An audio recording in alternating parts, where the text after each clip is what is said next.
Hey, welcome everybody to the Ringside Beer Show. What are you doing, Hector? You said to look for the paper. There's no paper. There's no paper. There's like nothing. I was pointing down right before the music started. I was like, "Hey, there's the freaking paper right here." No, it's in there somewhere. It probably just slipped all the way down. It's all good. It's all good. Don't worry, man. Welcome back to the Ringside Beer Show. We've been gone since last year. Been in bumps.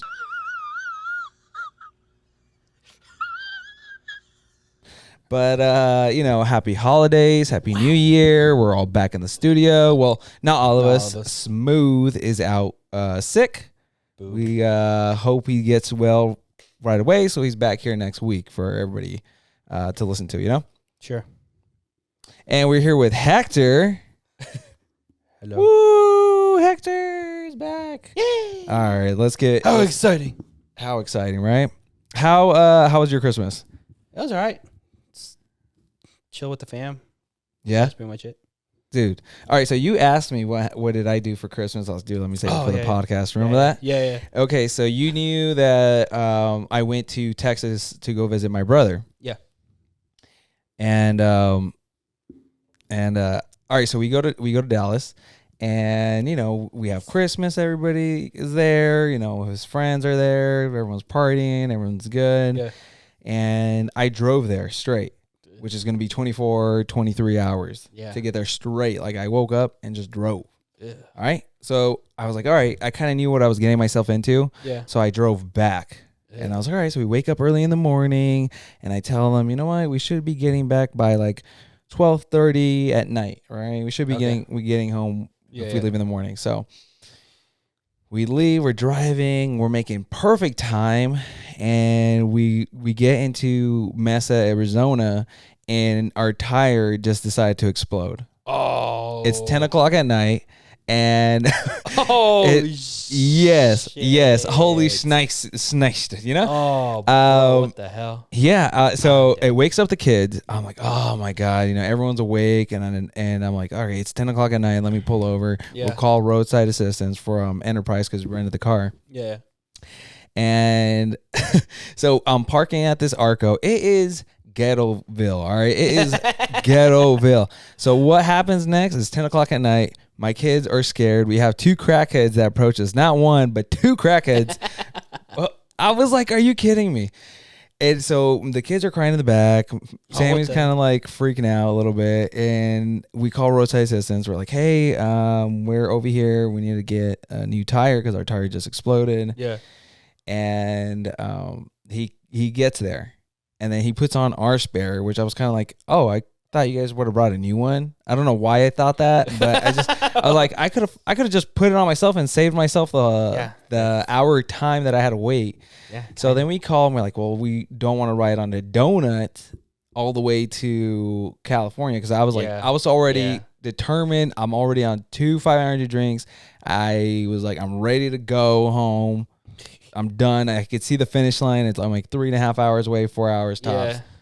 So they tell us like, hey, if you make it to the nearest airport there, which is about 45 minutes away, you could possibly swap out the cars. Well, I timed everything. By the time they fixed our tire, it was going to be close to 11. Yeah. So we'll be getting to the airport roughly around 11:45, 11:50, which they close the airport around midnight. Yeah. Oh, bitch. So I told Sammy, I was like, you know what? So we just ride this donut all the way to Cali, or what? Not ride the donut all the way to Cali. I rode that. So this is the thing. They said possibly. There was no guarantee that I had a car waiting for me there. Yeah. So I was like, you know what? I'm gonna ride this donut. I rode 55 miles from Arizona to Cali, bro. I didn't get home till like 4:30, 5 o'clock in the morning. I was beat. I had to have another extra 5 orange drink. I watched Titanic twice, bro, on the road from there. I had it played. I was like, bro, I saw 2 ships sink, all right? Oh, my God. On the way from Arizona over here. Bro, it was brutal, the drive back. I was like, I'm never doing that again. That's funny. But, so that was my trip. I wanted to save that story for here because I was like, I feel like those stories only happen to me, dude. I don't know what it is. That's funny. Yeah, it does happen to you. I know. It happens to me more often now. Well, I mean... Yeah, it's true. Yeah, it is what it is. It is what it is. But, would have made things better? Some ringside beer. Some ringside beer. All right. So here's some of the locations you can get the Irish Red Ale and the Blood Orange available now. You can get it at McGrath's Irish Ale House. You can get it at Evie's Tavern, Food and Beer, and Total Wine if you want to deliver to your house if you live in the downtown Sarasota, Florida area. See. All right. So some of the things that happened over the year, I guess you would say, since the beginning of the year. Just a couple weeks. I know, right? You guys stop using that joke. I'm sorry, man. It's one of those dad jokes you can't just let go. It's a corny-ass dad joke. Okay. Well, some of the stuff that happened since the beginning of the year, because not a lot of things have happened, kind of slim pickings. Not really a lot of stuff in boxing. Like you were talking about Canelo and Charlo before the podcast started. Yeah, I did. And other than this, I mean, there was like a little dispute between Henry Cejudo, who's been wanting to fight Alexander Volkanovski, because I don't know if you knew, Max Holloway pulled out of his fight. Yeah, for that title fight. So Max Holloway pulled out, and you had a list of contenders, right? Henry Cejudo is in there in the talk saying like, hey, I'm willing to come back. He says, Dana would love to see the fight, but he wants to pay me peanuts in comparison to what I really deserve. It's a low blow to me. It's a low blow to my accomplishments. Ooh, dang, man. Now, I see it in his perspective, like he's willing to come back, but he's already retired. Yeah. I don't know if you saw. So we're going to go into Dana's quote. He says, this guy's retired. He's been off for how many years now? He wants to come in and fight Alexander Volkanovski. For Cejudo to retire and think he should just be able to come in and jump into any weight division and take on the champion, it's not how it works. Okay. What? He does that with Conor McGregor. He puts him in big fights that he doesn't deserve. Well, this is the thing. There's two outliers. So Conor McGregor brings in the pay-per-views. Doesn't matter. I see it. I see it on what you're saying. That you're saying it's a sport. You should be able to come in or whatever. Yeah. But I see he's a 2-division champion, Henry Cejudo. Yeah. I can see that. But he doesn't really draw in the pay-per-views. Like people are not clamming at the pay-per-view buys to pay like, hey, I want to fight. Now, granted, his you mentioned Conor McGregor, right? Yeah. So Conor, of course, always has something to say. He has something to say. You didn't see this one? No, I didn't. Okay, so of course. So he says Henry Cejudo's a little fart, and Henry Cejudo replies, "What do you know about farting? You always run out of gas." Oh, burn, baby, burn! Now you got to give it up to him, but it's get him. I see it from both sides because Henry Cejudo's like, hey, I'm an Olympic champion, or I won the gold in the Olympics. Yeah. I won 2 division belts in the UFC, just like Conor McGregor. Yeah. And he wants to go in there and fight Alexander for, I believe, the 3rd. So I just don't think it should be. I don't think Dana White should be having double standards on fighters. And again, it's all on Conor McGregor. He gives Conor McGregor more leniency. He puts him in bigger fights than he shouldn't deserve, in my opinion. He hasn't fought very well the last couple of years either. So I mean, yeah, it's just, you know what, it's. But I see on both sides, because as a business, you want to put butts in seats. Yeah, right. That's the whole point. It's entertainment plus sports. It's tough. I mean, at the end of the day, UFC is going to do what the UFC wants to do. But also, too, I kind of see it on their side where it's like, hey, dude, you've been out for 2 years and you think you can just hop into a brand new weight division? This is not in the division you were in. You were defending at 125 and 135, and now you want to hop in at 145 and just skip a whole list of dudes that are calling out the champion's name? True. Also true. You know, it's kind of hard. Yeah. But I see it more on Dana White's side where I'm like, dude, you haven't even fought in that division. You want to go in there and try to get a shot at the title already. Yeah. It is what it is. I guess it is what it is, yeah. You know, it is what it is. It is as it is. Whatever. It is what it is. But yeah, they finally announced that it was going to be Alexander Volkanovski versus dude, I can't see it because of the cameras. Soon Jung, which is a nickname, the Korean Zombie. Korean Zombie. Can we just call him the Korean Zombie? Yes, the Korean Zombie. Jesus all right, Christ. April 9th, UFC 273. There you go. That's going to be exciting. What you got? You know what?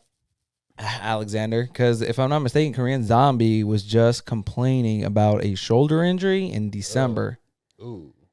Something went happened to his shoulder, and I don't know if I'm not no doctor. Yeah. But I don't know if he had work done. I don't know if he's still healing from it, or if whatever injury he has heals on its own, and I don't know how long he takes. And Alexander has been training to defend the belt against Max Holloway. Yeah. Who Max Holloway has just gone through everybody. So why'd he pull out? He got injured. He got in. Damn. Man. Yeah. He got injured. I believe it was I believe, you know what? He was injured. They announced the fight, and then he had to pull out because he's like, hey, it's the injury I had. I never got over it. Yeah, I never got over with it. So you guys signed me for this. Yeah, you guys signed me up for this one. That's what they were saying. That's the rumors in the MMA world. So, all right, next up, the news that Miesha Tate will be dropping down to 125. Do you want to read this? Oh yeah. Valentina Shevchenko was a great fighter at 135, but she never dominated. I've just seen it now a lot of times where I think flyers. What is going on, bro? On the podcast? That hasn't happened in a while. That was my little brother. Anyways, I've just seen it now a lot of times where I think flyweight might be my true weight class. If I'm being honest, I think that I could have some physical advantages in that weight class. Yeah, I'm excited for Miesha Tate to drop weight like that. She was on the MMA Hour talking to Ariel Helwani, and yes, I'm listening. Oh, I'm just saying. To put it on Do Not Disturb. Oh, okay. So, I'm excited her to drop to 125 because most of the fighters, more the veteran fighters, I guess the fighters that have been there longer, kind of like Miesha Tate, she's never dropped in weight and lower than 135, and she's been very competitive. She was a champion at 135. She beat Holly Holm to get that title. Yeah. She also lost it right after Amanda Nunes. But I think she's not only that, but I also think because of her friend, one of her close friends, which is Juliana Pena, just won the title at 135. Yeah. So, dude, what did you think? I don't even think we had a podcast after that, right? We did. We had because she fought right before. That was the last podcast we had. That was the last podcast. Okay. Yeah, that was the last one we had. That fight was amazing, bro. Yes. So I think that's another thing too, because obviously Miesha Tate is a top contender. Eventually, if Miesha Tate does well in that division, she will end up fighting her best friend for that title. Yeah. Which I think is smart because Miesha Tate could drop to 125 and have a bigger advantage with strength, with wrestling. She'll be a bigger fighter. Yeah, that's true, actually. And she might be able to fight Shevchenko for that title. Yeah. Which would be freaking amazing. It comes down to age, man. At some point, you're at a weight class for like a very long time, and then you want to just drop or gain weight after a certain age. That's true. It's harder to fight at a weight that you've never fought before. True. I guess we don't know until we actually see you in there, because I don't know if you're referring to Cody Garbrandt when he dropped to 125. Yeah, that was a bad idea. Yeah, that was. He looked good though. Dude looked ripped. It's just, again, it goes back to if you haven't fought at a certain weight ever and it's like new to you, your body doesn't. I guess what's the word I'm looking for? It doesn't. I guess what Cody was trying to do is just drop the weight slowly so he can retain muscle. Yeah. But I don't know. I feel like 135 was more of his natural weight class. Yeah. I think 125 he just depleted himself. He looked way too thin. Looked way too thin, and he was he looked thin, but he was slow too. You think so? I thought he still had the speed, but he got rocked. He did get rocked. But I'm just saying. I think what you're saying was more like his. I feel like he could take a punch more at 135 than he could at 125. Yeah. You know what I'm saying? Very much, yeah. So, but we don't know until Miesha Tate goes down to 125, which her fight, I believe, we have it in the fight announcements later on in the episode. But let's go on to the next current event, which was Khamzat Chimaev and Gilbert Burns have been going back and forth. Snap. All right, you want to get this one? Sure. Chimaev says, "We are going to choke him out. I like this guy, actually. He's a funny, nice guy. I want to fight him. I want to fight with him. But in war, brother, I can't be nice with anybody.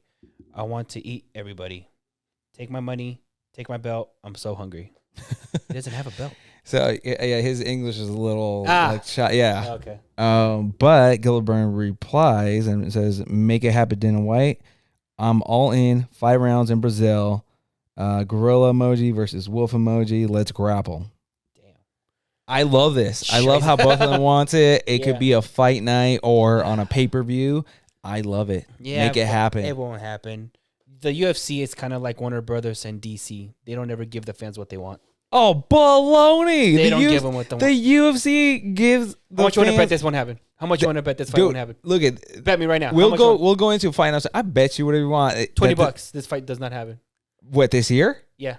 I'll bet you $20 this fight happens. All right, $20 it is. You better pay up because you know who these guys are. Yeah. Oh no, I know that. I know Gilbert Burns is. I know Chimaev. I know his last fight I saw. He was freaking. Yeah, he's talking to Dana White. Yeah, he was exactly when he picked up the dude. That was funny. All right, man. Let's go into the fight recaps. Now we just watched this fight.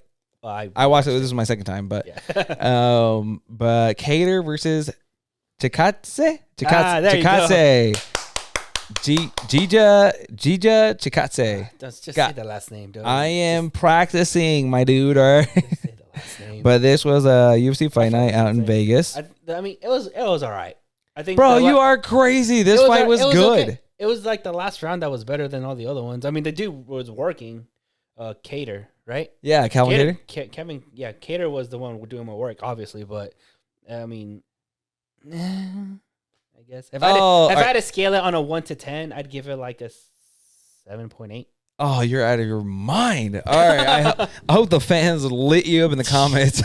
I thought it was great. This is the thing. Chikadze came in 7-0, undefeated. Yeah. So much hype behind him. Everyone thought he was going to steamroll Kattar. But because of Kattar's last fight with Max Holloway, which he needed a year off. Which Max Holloway did the exact same thing he did to him. Yeah. So kind of beat him up for like 5 rounds, and, or the majority of that fight. But I was like, that's why they were kind of counting him out. Everyone's like, oh, you know what? The other guy's on a tear. The other guy just came off a really bad loss. Yeah. And I mean, first round, it was a wrestling match. It was kind of great that catered to Kattar. I see what you did there. And got Chikadze super tired. Not super tired, but he got him tired enough where he can start landing his jabs consecutively. Yeah. And I believe it was the first elbow in the second round, midway through the second round. Woo! Rocked it. I felt like that was the game changer. He wobbled him good. Yeah, I'm surprised he didn't want to finish him then. Yeah, Chikadze. His leg kicks weren't even there after the first round anymore. Yeah, because you notice in the first round he was landing those leg kicks, low midsection to the head, midsection again, and after that elbow, dude, game plan went out the window. He's like, I just need to survive right now. Yeah, I know. But dude, I think there were times in the fight where Kattar could have finished him, but he didn't want to, or he just not that he didn't want to. Out? I don't think he could have finished him up until the 5th round when multiple elbows landed on Chikadze's head. Those things are brutal, man. Oh my! And again, I say this: he got that from John Jones. Yeah, no, he probably did. But dude, that was dope though. I watched it live and I was like, oh my god, it's such a great fight. We watched it again and it looked like a one-sided butt whooping on this one. Yeah, the second one. Hands down, it was. Well, because they built it up. They built the fight up where it was like, undefeated fighter, this guy, the underdog. And then because I was going for Kattar. I'm biased. I was like, Kattar, let's go. Wow, really? Yeah, I mean, dude, obviously if you fight someone like Max Holloway, you're going to improve. So I'm like, you know what? Everyone's counting the underdog out. Let's go. Wow. I learned my lesson not paying Julian Payne. Remember, I was debating it, dude. I was like, dude, I'm debating on not betting on the underdog. And I was like, he has nothing to lose. And you can check on the podcast. I'll say it. I was very hesitant, but it's like, it's very hard to not pick the favorite. But I was like, you know what, this one I gotta root for the underdog. And I was like, he's winning. I was like, let's go, baby, let's go. That was dope. Again, it was a great fight. I liked it. Yeah, it was good. The elbows were ridiculous though. Vicious. But yeah, look at Chikadze. God damn. Yeah, he tweeted out respect at Calvin Kattar. Look at what those elbows did. Jesus. Now, that's the way he said right after fight. I believe they both got sent to the hospital to get checked out. Yeah. But Chikadze says, I feel like if I would fight with this guy 10 times, 9 I would win. Now, I don't know if he was still recovering when he tweeted this out too, but the concussion is getting to you, my boy. No, man. You know what? Who knows? But that first fight, man, it was super one-sided. I think super one-sided. Not to discount him as a fighter. I mean, have you seen his fights? No. Bro could kill. Yeah. I'm telling you, this was. I don't know if he was going through something. It just didn't look like that was him fighting, which was kind of weird. I was like, dude, this was such a one-sided butt whooping where I'm like, I don't know. A lot of his other fights, dude, he steamrolls dudes. He's destroying guys. Yeah, he went 7-0. Yeah. So I think the UFC should make that happen. just do it one more time. Just have them fight 9 more times. No, man. That was that was such a war. I'm like, you gotta build him up. But Kattar is, if anything, he should be in the talks for next in line or one more fight to get the title shot again. Probably one more. I'll say one more. All right, let's go into the section where we talk about fight announcements. These were some of the fights that got announced this year. And let's start with this. Now, you said the UFC doesn't make fights that fans like or whatever are calling for. This fight was probably thrown together within a week because a lot of fans were talking about Tate Tuivasa and Derek Lewis. Like, how fun would that be? They made the fight in Houston, Texas, where Derek Lewis is from. Again? Does he really? Again? Well, hey. What's open? Texas, Florida. Saying. I'm just saying. No, I mean, again, as in, why do you want to fight in your hometown where you lost? Dude, so he can redeem himself, because now. Yeah, but Tuivasa has been on the roll too. That's what I'm saying. But you're gonna have two heavyweights that like to strike. It's not gonna be a wrestling match, so Derek Lewis ain't gonna lose that. It's not gonna be grappling. It's gonna be just people throwing hands. And this is exactly what the fans want to see. This is a fan favorite fight. Who you got? Oh, don't do this to me, bro. I like them both. They're okay, but you have to pick someone so I can pick the opposite. Oh man, and they're fighting Texas, bro. Dude, this one's tough, but Tate Tuivasa is coming. Oh, but the thing is, I don't know because they're fighting in Houston now. Granted, Derek Lewis did lose in Houston last fight. Get the heck, $20? $20? You want to put it? You want to put it on 20 on Derek Lewis? Yeah. When is that? When are they fighting? February 12th? February 12th. I'll do 20. Let's do that. I got Tate Tuivasa on this one. Let's get it, bro. Oh my God, you got to watch it here though. We got to do some. Oh yeah, we'll watch it here for sure. All right, man. That's gonna be exciting. Well, I got Tate Tuivasa now. Right. Nothing against Derek Lewis. I'm just saying. He's gonna come find you. I know, right? Talk about me. All right, man. Next up, on March 5th, UFC 272. Now, this fight got announced sometime last week, right? Last week, yeah. Colby Covington versus George Masvidal. What happened? What are you going to say? Why does George have his hair slicked? He looks it looks looking weird. I don't know. You know what? Like those little, reminds me of the. I think it looks cool, man. I think it looks cool. You know what? Yeah. Don't beat me up. Beat up Hector, bro. I'm just saying. It looks like the photo pictures I used to take with my mom for school. All right, Hector, time to do your hair. Slick it back all the way back to the side. God. That's exactly what that looks like. Oh. Yeah. Oh, man. Hey, you know it's true. It's true. No, I don't. Yes, you do. I ain't trying to get beat up by him, dude. Yes, you do. Anyways, who do you got in this fight? Oh, I hate Covington, so Masvidal. Oh, wow. I don't like Covington, man. Covington's a favorite in this one. I think he's a minus. I know. At the moment, is a 270, 250 favorite. Yeah, I know. Covington's going to win, but I really hope he doesn't. Whoo. When's the last time Masvidal fought? A year? He just fought in November. He fought Usman and got KO'd.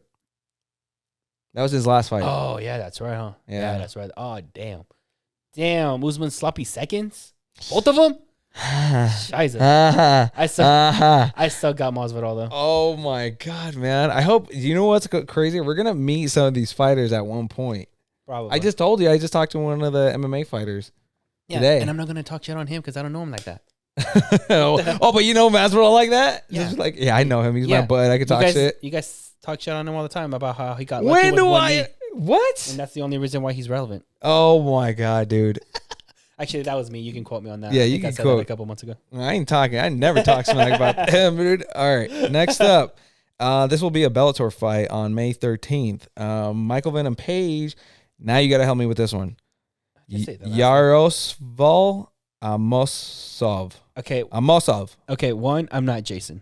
Jason knows how to pronounce these names. Two. Hey, I'm from OW, so. And then two, Don't ask me because I don't know how to pronounce these names.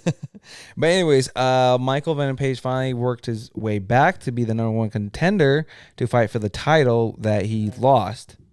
To him. I'm assuming. No, he lost to... Why am I drawing a blank? Starts with an M, too. I know you don't watch Bellator, so I'm like... I can't. Not at the moment. Not where you're coming at the spot, but he's back to fight for the title. I know. Jason will comment on the video and let us know. He's like, you bunch of casuals back there. Hey. I'm busy watching football this weekend. Leave me alone. I'm still recuperating from that loss on Sunday. Bro, talk about the 49ers and Rams, dude. Did you see that game? You mean the 49ers and the Cowboys? Oh, well, no, you're a Cowboy fan. I was talking about the Rams the day before that, right? The Rams the day before? They're playing right now. No, the Rams versus what was the first playoff? It was on Saturday. But the Rams are playing today. The Rams played the 49ers.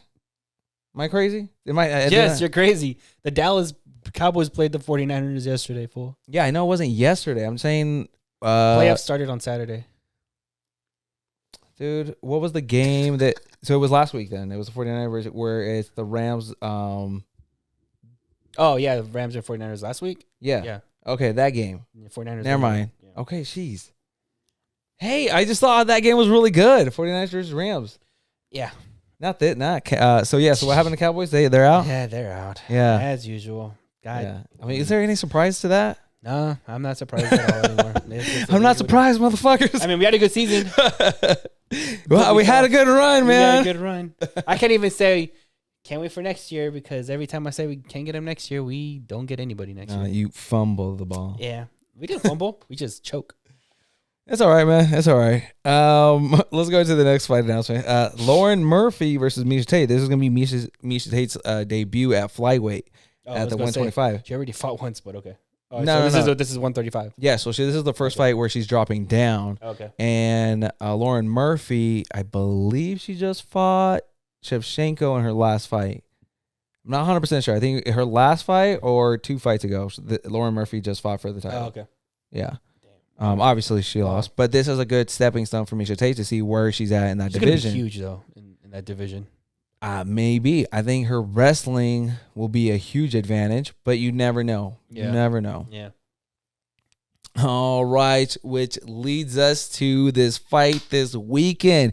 UFC 270, Franz Mcgowan versus Cyril Gane. Yes. And co-main event, Brandon Moreno versus Davison Figueiredo. Who? Brandon Moreno are the first Mexican champion. Yeah, I know. I didn't understand the second name. Oh, Davison Figueiredo. Okay. There you go. Okay. Pronounce your R's. Figueiredo. Never mind. But anyways, that's exciting. That'd be dope. Dude, all right. So I wanted to go see this because this fight's happening in Cali. Oh, yeah. And it's happening at the Honda Center. You want to guess how much nosebleeds are? I think we talked about it. Yeah, we did. It was like, what, $500 for nosebleeds? 300. $300, yeah. I was like, yo, hold up. Nosebleeds at the Honda Center are always, I think last time we went was $80, $90 when it was me, you, Billy, Jason, Louis. It was like $70. Not even, right? Yeah. And I was like, okay, well. Inflation, my friend. Inflation. To 300? Yeah. Byron, bro. Just shut up. Hey. It's a hard hat holiday. Respectfully. I'm just saying, man. I still wanted to go to this event. I still wanted to go as a team. I wanted us to go and promote Ringside Beer. Ringside Beer should be in Cali by mid-year. All right. So we are going to start going to, we're going to be like the street team, going to bars, taking pictures, meeting fans, going to fight events. Pop-up's coming soon. Pop-up's coming very soon, actually. Very soon? Very soon. Am I invited? So obviously that's the big thing. When the beer's here in Cali, we're going to start doing a lot more stuff. Nice. Yes. So nice. Yeah. I wish we were at this event.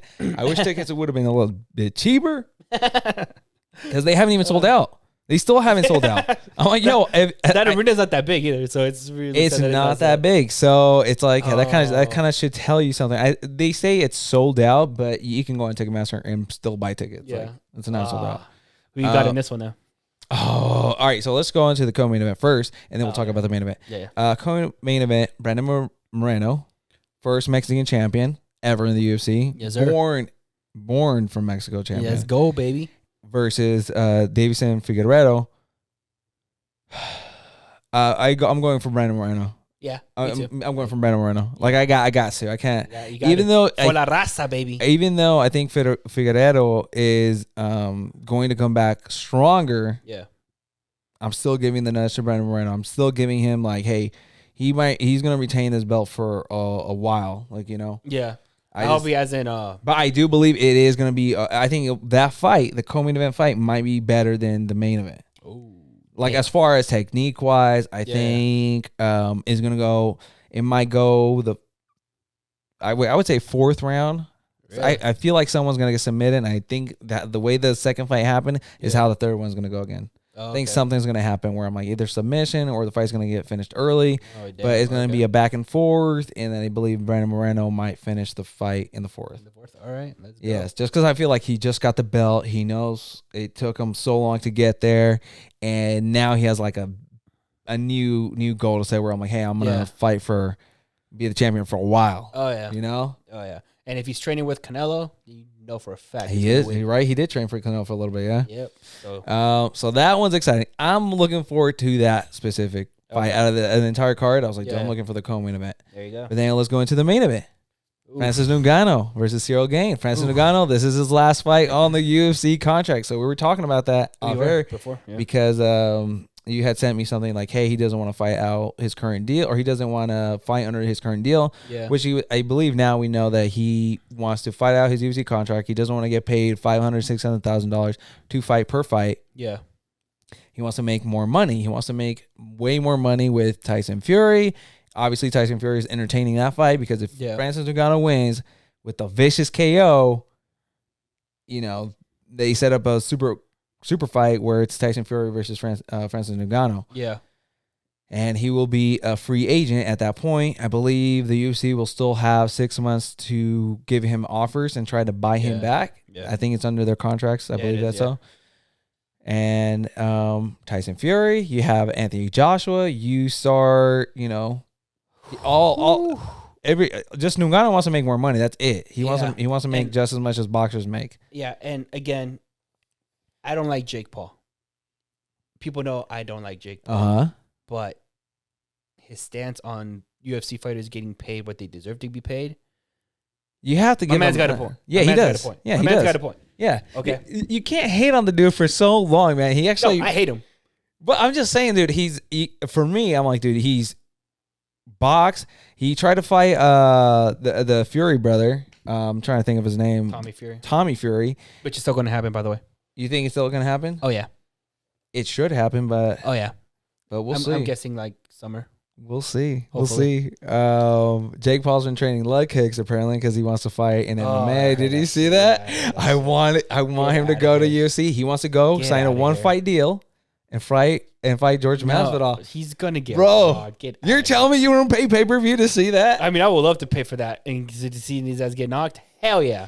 So he's gonna get rocked. I mean, dude, I'm kind of pulling for Jake. I'm like, dude, you are disturbing. You're the one on the boat rocking it, bro. You know what I'm saying? No, but like, no, but yeah, I mean, I think, you know, Jake Paul has a point on UFC fighters getting paid nickels and dimes. They should be getting paid what they deserve to be paid, like boxers, you know? Dude, I have a story on that. Do you know Big Roy Country Nelson? Yeah. You ever heard of that fighter? Yeah, he was the Ultimate Fighter runner-up. No, he's the Ultimate Fighter champion. Oh, yeah, champion, yeah. In the heavyweights. Yeah. He's the fighter with the big belly. He always get up on the fence and go like this after he would win, right? Yeah, I remember, yeah. So I remember, I was like, you know what? I wonder how much they make. I was like, you know what? How much do they make? When I say I made just as much as he did, I'm not even exaggerating. So this was me freelancing on a good year. I was like, what? How much did he make? I'm not even exaggerating. But that's like a base level fighter though, right? Country Roy Nelson? Well, I mean, this was back kind of. He was still fighting his contract out. He's no longer in the UFC. This was a while ago. Yeah. Obviously, they think they get paid more now, but you have to have a name. UFC fighters don't make a lot of money. Yeah. I think Paige Van Zandt was talking about how she would make like 40,000 to 80,000 a fight, and she would maybe fight like once or twice a year. Damn. Yeah. Scheiße. You got to think about and you got to think Paige has a huge following too. You know who Paige Van Zandt is? Yeah, we talked about her. Yeah. You know her and that one chick in the. Oh yeah, and the bare knuckle. The OnlyFans bare knuckle fight. The OnlyFans bare knuckle fight. Yes. That's what I call it. Yeah, man. So that's wild, dude. I didn't think they made that. Like, Jesus. So unless you're like the Ronda Rousey, unless you're the Conor McGregors, unless even John Jones. That's what I'm saying, though. John Jones even talking about he's wanting more money, and he deserves to get paid. That dude the GOAT of the UFC. Yeah. So why Dana White doesn't want to? And I think Dana White's a little racist. I don't think so. Yeah. Really? Ronda Rousey? What about Conor McGregor? What about Conor? Oh, yeah. No, he doesn't want to pay Francis Ngannou. He doesn't want to pay John Jones. Because they got to be a big draw now. Granted, how is he not a big draw? He just that dude is knockout power. All right, so now we're talking about Francis Ngannou. He just won the belt with former champion, the firefighter. Miocic. Okay. Stipe Miocic. I got the name right again. Yes, you did, man. I don't know why I'm drawing a blank on these fighters. It's been a while, but he just won the belt back. So, you know what? I think that he fought once for the belt, didn't win it because he didn't train any wrestling. Now he trained wrestling to stop the takedowns and keep the fight standing. Yeah. Now, you know the story behind these two, right? Cyril Gane and Franz Mcgowan? Both training partners. Former training partners. Cyril Gane actually has more technique. Has more of the striking, has more of the grappling. Franz Mcgowan has one KO punching power. Yeah. Like, he will flatline you with one punch, and they both know that. Yeah. So this is power versus technique. And in my opinion, technique beats power. Oh, so you're going for Cyril Gane on this one? I'm going for Gane, bro. I mean, look. I love Ngannou, but dude is a beast, and he is scary. He's like the Black Hulk. Pulling for Ngannou on this one, bro. I can't. I have to forget. Again, technique beats power. Bro, 100%. I hope, you know what? Technique beats power. This is why. I hope he wins. I hope he does win and fight out his contract so he can get more money if he still wants to stay with the UFC. If not, go make bank with Tyson Fury, because you know that crossover promotion is going to make so much more money. He fights Tyson Fury, he won't have to fight for like 5 years. Or forever. Because you know boxing will pay you buku money. Yeah. You fight him or Anthony Joshua. Whew. Yeah. Or Andy Ruiz. Andy or yeah. Heavyweight's fun. Like, heavyweight's fun and it's stacked. Yeah, and and Francis Ngannou is more like a brawler. He's just gonna throw in there and try to KO. He's not gonna try. Yeah. He's gonna be like Kimbo Slice. The only thing that worries me is his conditioning. He doesn't really have that much cardio where it can go. It can't even go 5 rounds. Like, he is he doesn't need it. In the first 2 rounds in a fight. Like, he's all the first round. You better hope he doesn't land. You better hope you're gonna wake up on a stretcher, bro. I'm just saying. So, you know what? You're gonna be here to watch this. I'll order the pay-per-view. You want to bet? I got Ngannou on this one. If I'm not doing anything Saturday, what are you gonna be doing? You're gonna be watching the fight. Probably, yeah. All right, fine. 20? The 20? Yeah. The 20? 20. Oh my gosh. This is going to be exciting. Man. All right, guys. Well, let's wrap this episode up. I hope you guys enjoy UFC 270 this Saturday. Make sure you check it out on pay-per-view on ESPN Plus. Yes, sir. Thank you guys for hanging out with us with me and Hector. Yeah. Jason will be here the next episode, and hopefully we'll have a guest. A much more exciting episode than we had today. Much more. Because we all know Hector isn't that exciting. Oh my God. You're super exciting. I'm glad you're here, brother. I'm glad you're healthy and everything's all good, man. And you still need to throw the party, your apartment party. I know. I haven't, with everything going on, people getting sick and whatnot, I really haven't had the chance to do anything. You've been talking. I saw you on social media talking about the chicas. The chicas? Really? I was? Yes, you were. I don't remember what it is. Anyways, I don't know. I think you wanted some chicas over or something like that. I did. Shut up! No, I didn't. What the hell? All right, guys. Well, let's take some Ringside beer there. Invite some people over, and until next time, guys. Remember, be ringside. We love you guys. Later. Bye.